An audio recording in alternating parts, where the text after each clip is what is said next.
Karl Konrad and welcome to another edition of Australian Immigration News, proudly brought to you by Australian Immigration Law Services here in Sydney. This will be our last news edition for the year, and we would like to thank all of you for the fantastic support you have given this program and the channel. Next week we will publish a news replacement video, a special Christmas light-hearted surprise for you all to enjoy. Yesterday, the Australian Attorney General Mark Dreyfus announced that the current Administrative Appeals Tribunal, known as the AAT, is to be dismantled. They watch stoically for the demolition of their old playground. We reported earlier this year that there's been a lot of criticism aimed at the AAT, with too many members appointed by the former Liberal government who do not have the appropriate experience for their roles. Now the government has acted on that criticism to take a firm stance to create a new appeal body to replace the AAT. The AAT's public standing has been irreversibly damaged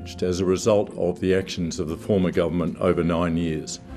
By appointing 85 former Liberal MPs, failed Liberal candidates, former Liberal staffers and other close Liberal associates without any merit-based selection process, including some individuals with no relevant experience or expertise, the former government fatally compromised the AAT, undermined its independence and eroded the quality and efficiency of its decision-making. The government announced it will allocate a budget of $63.4 million on appointing 75 new members to deal with the backlog of appeal cases currently on hand. The current AAT will not be disbanded until the new legislation has been introduced to replace it sometime next year with the improved version. The Albanese government is committed to delivering a new, accessible, sustainable and trusted administrative review tribunal that serves the interests of the Australian people. However, do not be alarmed. All current appeal applicants to the AAT should be very clear that these proposed changes will in no way mean that your appeal will not be heard. Those who have lodged their applications will still get their chance of a fair and unbiased hearing. The other big news this week was of course the announcement that the New Zealand stream of the 189 visa has now been temporarily closed. It is also likely that this will probably be a permanent arrangement. See you later.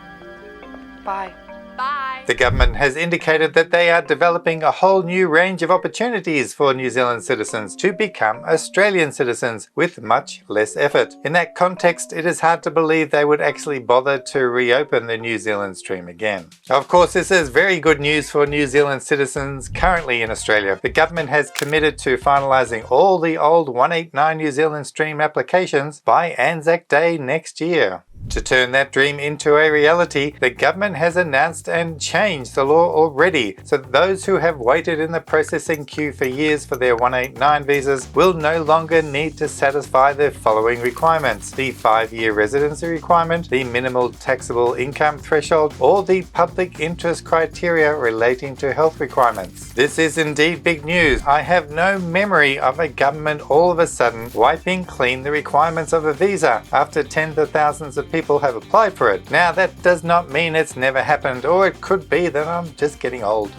It is interesting to note in the explanatory statement released with the law changes, which states, the amendments provide concessions to exempt New Zealand citizens from the requirements to meet certain residency and income thresholds, as well as health criteria. Applicants for these visas are already resident in Australia on temporary visas, providing labour during the period of national labour shortage. Global competition for skilled workers has been and continues to be fierce as the Australian economy recovers from the COVID-19 pandemic. Now, in normal circumstances, I would feel very happy for the New Zealanders, but really, does that explanatory statement only apply to them? I don't think so. I think it applies to all those temporary residents who stayed and worked in Australia during our worst crisis in living memory. And as far as waiting for years for the PR visa to be granted, what about those who lodged their 887 applications and have been waiting years too? Are all of their assessment criteria going to be wiped clean as well? Will they have something to look forward to by Anzac Day? Let's hope the government does something to help those poor souls as well. The ACT government released information yesterday regarding its nomination places for this financial year. They have advised that they intend to make changes to the ACT nomination guidelines that will take effect immediately when they are announced in early 2023. They have advised agents that the minimum Canberra Matrix pass mark to receive an invitation for the ACT nomination for the 190 visa will drop to possibly as low as 70 points and maybe further, depending upon demand and the number of remaining places. They also expect the minimum Canberra Matrix pass mark required to receive an invitation for the 491 visa would likely drop to as low as 60 points initially and possibly even further. We have already noticed a significant drop in the minimum scores required, so keep your eye on the ACT website invitation rounds publications. And speaking of invitation rounds, our regular viewers will know from our video released during the week, the Immigration Department has been sending invitations for the 189 visa to those who have applied for their 491 visas. Now one would have to wonder why the Immigration Department is sending these invitations. Surely their system would be capable of identifying those who have already lodged or been granted a state-sponsored visa. And one has to wonder, how do the state and territory governments feel about their sponsored visa applicants being poached by the federal government for a visa that could lead them to decide to live in Melbourne, Sydney or Brisbane? Now good luck to those who receive their 189 invitations after lodging their 491 visas, and we wish the best for them, but one has to wonder how the system actually operates.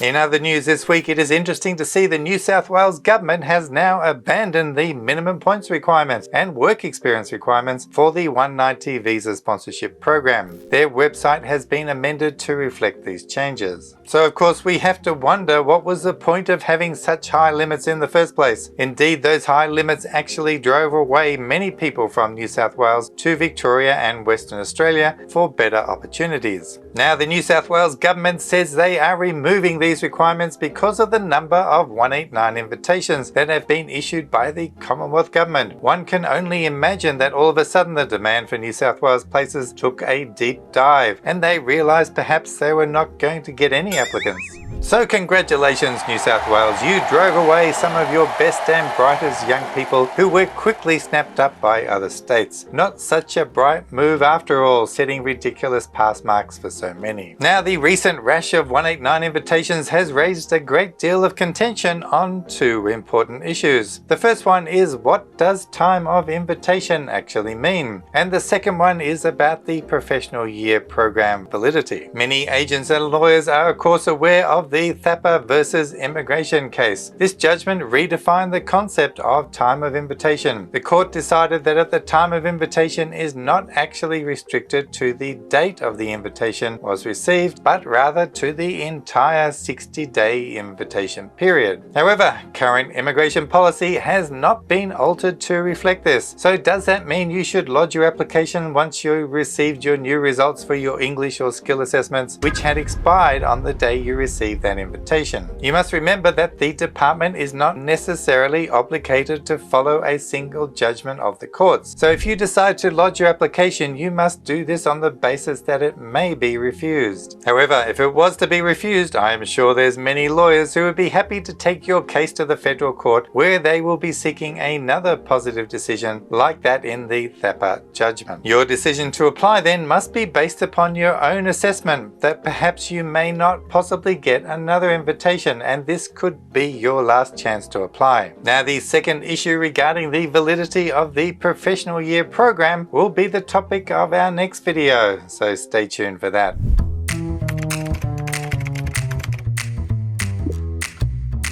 Now it's time for our readers' comments of the week, and because it's nearly Christmas, we have focused on the good news items. Wasim writes in and shares his good news. Hi Karl, yesterday I received my 489 visa after almost 38 months on the 9th of December 2022. I would like to tell you that for the past few days we are seeing movement in this category and would like to wish everyone good luck who have been waiting for this moment to come. Thanks for raising this concern. Of course, everyone was very happy for you, Wasim, and as I regularly tell everyone out there who has suffered such a long waiting period, hang in there and they will get to you. Damien wrote in to tell us the good news too. I finally got a 189 invite after 7 years in Australia. Thanks Karl for being such a voice for us. I'll continue to follow the channel. Thanks so much Damien for your support and congratulations from all of us. A marathon effort indeed. And finally Cheyenne writes in to tell us, I was surprised I got 4 invites for ICT occupations at 90 points for 189. Was a shocker, but feels good being onshore and spent so long time here, finally getting the reward. Thanks Karl. No need to thank me Cheyenne, it was you who did all the hard work. You certainly hit the jackpot there.